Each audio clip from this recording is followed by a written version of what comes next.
Hey guys, this is Joseph from Play Tennis. Today I'm going to be talking about whether or not it's possible to learn tennis by yourself without a coach.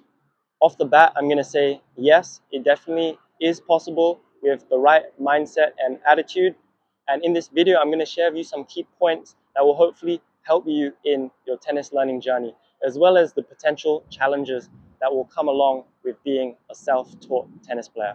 Key point number one, and I say this a lot in the other videos because it's super important, is start with the basics. Build a solid foundation before you progress to doing some of the more exciting stuff. When I say basics, I mean firstly learn the rules of tennis, the basic theory, and then get into learning the fundamental techniques of ground strokes, volleys, footwork, and eventually the serve. Key point number two is get the proper equipment. So when I say get the proper equipment, we're talking about tennis rackets, decent pair of shoes. You don't need to get the most expensive racket on the market to become a good player.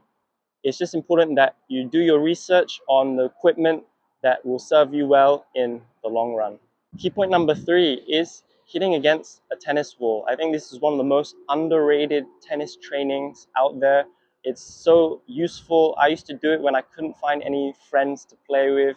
There's always a solid wall somewhere with a bit of space, and it's just going to help sharpen up your ground strokes as well as your volleys. Okay, and because the ball always comes back, the wall never misses, and it comes back at a faster speed, you're going to be sharpening up your footwork as well. Bjorn Borg also spoke about hitting against a tennis wall when he was a youngster, and he's one of the greatest tennis players of all time. So there must be something there, something special about the wall.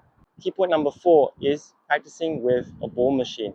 It might be worth renting a ball machine or even investing in one if you need a consistent feed in order to perform repetitive drills to sharpen up a specific stroke. If you're not going to have a tennis coach feed you the balls, the ball machine can give you an ultra consistent feed if you invest in the right one. So be sure to do your research on that. On top of this, we're going to go on to the next point. We've already talked about tennis wall, we've already talked about ball machine.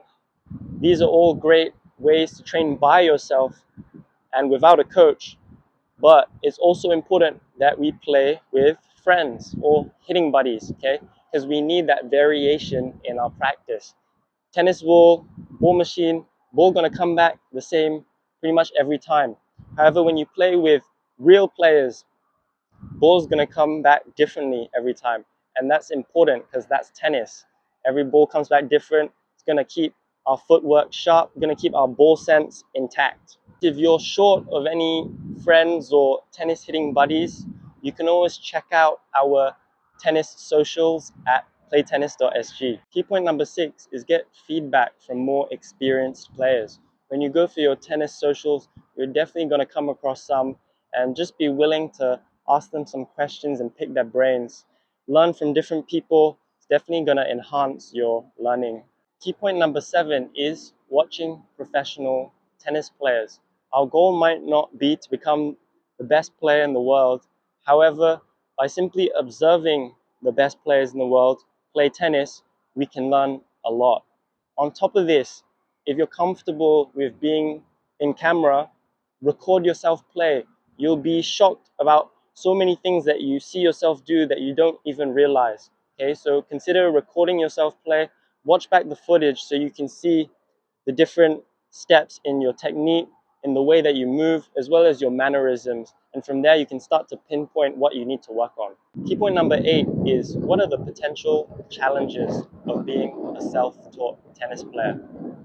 The main thing that comes to my mind is that you may miss out on important steps when it comes to developing your technique on a specific stroke. While if you have a coach, they'll be able to correct you on the spot if you're doing anything wrong. So when we talk about proper technique, it is very important because with proper technique, we're more likely to be able to avoid tennis injuries such as tennis elbow in the long run. However, don't let this deter you if you're keen to learn tennis independently. It definitely is possible because I have seen it. There's no substitute for dedication, and hard work. That pretty much wraps it up for today's video, guys. I hope you found the tips useful. Don't hesitate to drop a comment below. Take care, stay safe.